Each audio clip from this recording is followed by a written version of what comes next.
तो दोस्तों आपने कभी ना कभी सोचा ज़रूर होगा कि हम मैथ को लगा तो लेते हैं और क्वेश्चन सॉल्व कर लेते हैं और अपनी नोटबुक को फिल कर लेते हैं, यानी कि नोटबुक को पूरा भर लेते हैं और हम एक प्रश्नावली से लेकर अपनी जितने भी अध्याय होते हैं तभी सभी को कंप्लीट कर लेते हैं।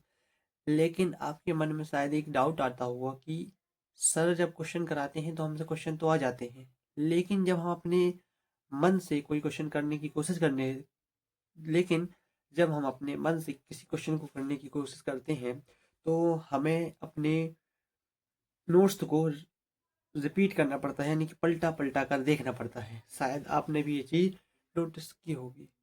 दोस्तों, आपको कभी ना कभी मैथ के क्वेश्चन को सॉल्व करने में कुछ परेशानियाँ आई होंगी और आपने उन परेशानी को ऑब्जर्व भी किया होगा, जैसे सर हमारे क्वेश्चन करा देते हैं, लेकिन हम पर जब हम घर जाकर वही उसी क्वेश्चन को सॉल्व करते हैं तो वो क्वेश्चन हमसे आते नहीं हैं और हमने अपनी नोटबुक को फुलफिल कर रखा है कोर्स लिख लिख कर, लेकिन अभी भी हमसे वो क्वेश्चन नहीं आ रहे हैं। और कई बार तो ऐसी भी सिचुएशन आती है कि हमसे क्वेश्चन आ रहे होते हैं लेकिन हमें उनको लिखने का तरीका ही नहीं पता होता है कि हमें अपनी एग्जैक्ट बोर्ड टाइम की कॉपी में लिखना कैसे है, यानी कि क्लास 10th की बोर्ड जो होती है उस बोर्ड की कॉफ़ी में, यानी कि बोर्ड पेपर में जो हमें कॉफ़ियाँ मिलती हैं, हमें उन कॉफ़ियों में क्वेश्चन को टाइप कैसे करना होता है। बट कुछ टीचर तो सिखाते भी हैं लिखना कि हमें बोर्ड की कॉफ़ियों में किस तरीके से लिखना चाहिए, और बहुत सारी वीडियो यूट्यूब पर भरी पड़ी हैं। लेकिन मेरी इस वीडियो को बनाने का एक रीज़न ये है कि एक मेजॉरिटी ऑफ स्टूडेंट इस चीज़ से बेफिक्र रहते हैं कि हमें लिखना ही नहीं है। और जब हम लास्ट टाइम पर आते हैं और अपने बोर्ड पेपर को देखते हैं और चाहे जो कुछ भी लिखाते हैं, कई बार हमसे क्वेश्चन के आंसर आते भी होते हैं, लेकिन हमारी लिखावट के कारण, यानी कि लिखने का एक तरीका होता है, आपने ऑब्जर्व किया होगा जो एनसीईआरटी की बुक्स हैं उनमें वो तरीका दिया भी रहता है कि क्वेश्चन में गिवन क्या है, हमें आंसर क्या देना है और ज्ञात क्या करना है। तो आपको सीधे ले चलते हैं हमारी नोटबुक पर। जैसा कि आप प्रश्न क्रमांक 7 देख रहे हैं, प्रश्नावली 5.2 की, जिसमें क्वेश्चन दिया गया है कि उस एपी का 31वां पद ज्ञात कीजिए जिसका 11वां पद 38 एवं 16वां पद 73 है। तो हम आपको इस वीडियो में केवल ये बताने की कोशिश कर रहे हैं कि आप किसी क्वेश्चन को पढ़कर उससे कैसे लिख सकते हैं। तो चलिए हम इस क्वेश्चन को लिखना शुरू करते हैं। जी ठीक है। तो हम इसमें सबसे पहले क्वेश्चन को रीड करते हैं और फिर उसके बाद उसमें देखते हैं कि हमको ज्ञात क्या करना है और दिया क्या गया है। तो इसमें कहा गया है कि उस एपी का 31वां पद ज्ञात करना है, तो ज्ञात करना हो गया ये तो। और आगे क्या कहा गया है, जिसका 11वां पद 38 और 16वां पद 73 है, तो लिखेंगे दिया है। ये कॉमन स्टेप्स हैं हर क्वेश्चन के लिए। सबसे पहले लिखेंगे हम दिया है। दिया है, क्या दिया है कि एपी का 11वां पद, एपी का 11वां पद, तो इसे हम बोलते हैं A11 बराबर कितना है ये है 38। तो इसे और दूसरे फॉर्म में बदले तो A11 इज इक्वल टू 38 और 11 को तोड़ दें हम तो A plus 10D is equal to 38। आपके सर ने शायद बताया होगा इस चीज़ को कि किसी एपी को कैसे तोड़ते हैं। इसको हम समीकरण नंबर नाम 1 दे देंगे।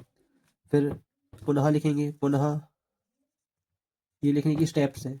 एपी का 16वां पद, 16वां पद बराबर कितना दिया है 73। तो A16 इज इक्वल टू 73। अब इसे A प्लस 15 लिख देंगे, यानी कि A प्लस 15D। तो इसको किसके बराबर कर देंगे 73 के। इसे अपन इक्वेशन 2 नाम दे देंगे, यानी समीकरण नंबर 2।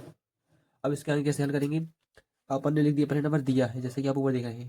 किसी भी क्वेश्चन को जब आपको लिखना हो तो उसमें सबसे पहले आप देखेंगे उसमें दिया क्या है। तो दिया है, हमने लिख दिया कि एपी का 11वां पद इतना है और एपी का 16वां पद इतना है। अब अपन उसमें लिखेंगे ज्ञात करना है। तो ज्ञात करना है, ये मैं मार्कर और बोर्ड में लिख रहा हूँ इसलिए आपको थोड़ा अलग समझ में आ रहा होगा, लेकिन आप जब कॉफ़ी में लिखेंगे तो और अच्छे तरीके से लिख सकते हैं। और मैंने इस बोर्ड को बनाया था अपने इस यूज के लिए। तो अगर आपको इस बोर्ड की मेकिंग प्रोसेस जाननी हो तो आप कमेंट में ज़रूर बता सकते हैं।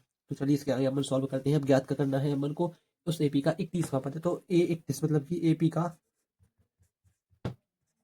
31वां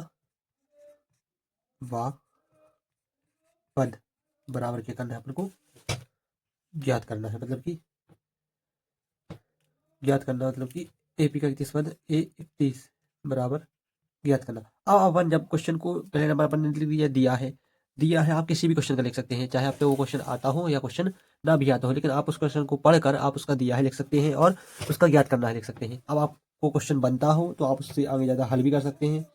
बेसिकली ये एपी के व पदों के सूत्र से निकल आएगा और इन दोनों इक्वेशंस को सॉल्व करेंगे आप प्रतिस्थापन विधि से या विलोपन विधि से, तो आपको ए और डी के मान मिल जाएंगे, वो आप एक टेस्ट में रखकर निकाल सकते हैं। लेकिन मेरे यहाँ समझाने का मतलब ये है कि आप किसी भी क्वेश्चन को किस तरीके से लिखें। तो मुझे उम्मीद है कि आपको इस वीडियो की सहायता से कुछ ना कुछ क्लियर हुआ होगा और कुछ ना कुछ क्लियरिटी आई होगी कि हमें किस तरीके से क्वेश्चंस को लिखना है।